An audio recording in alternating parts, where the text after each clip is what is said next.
3 आ गया, यानी कि ये हो जाएगा जाकर के आपका 3 आ गया, तो ये हो गया जाकर के आपका आसान दशम।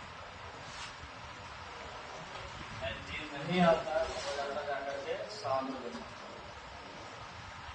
विकलन विभाजन सूत्र A बराबर Q प्लस R।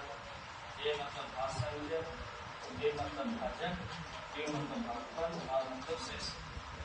अब कुछ इसमें सूत्र भी याद रखने पहले चैप्टर में, यानी कि लसा गुणे मासा बराबर पहली संख्या गुणे दूसरी संख्या।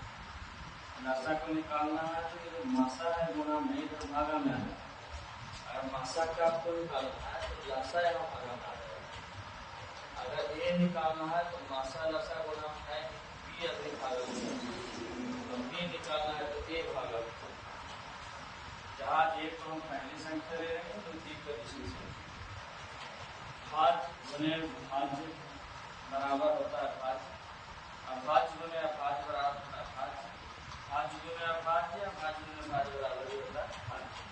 अब कहोगे भाज्य संख्या से, तो भाज्य संख्या होता है वैसी संख्या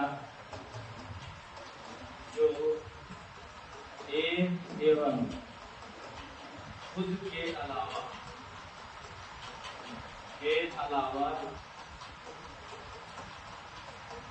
अन्य संख्या से विभाजित,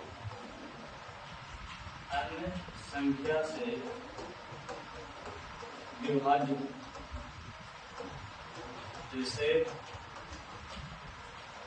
जैसे आपका हो गया 8, 1 से भी कटेगा, 2 से भी कटेगा, 4 से भी कटेगा, 8 से भी कटेगा।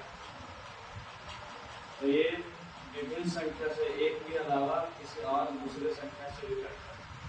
अभाज्य संख्या वैसी संख्या जो एक और खुद की संख्या से विभाजित। जैसे अभाज्य का एग्जाम्पल अगर देखें, 1 नहीं होता, सबसे छोटी होता है 3, और फिर हो जाता 2, फिर 3, फिर 5, फिर 11। इसमें एक से कटा और खुद से, एक से और खुद से, एक से और खुद से। तो आज हम लोग बस नहीं देखेंगे, नेक्स्ट क्लास में हम लोग इसके बारे में अगला चैप्टर मैथ बनाने के प्रयास करेंगे, शुरू करेंगे।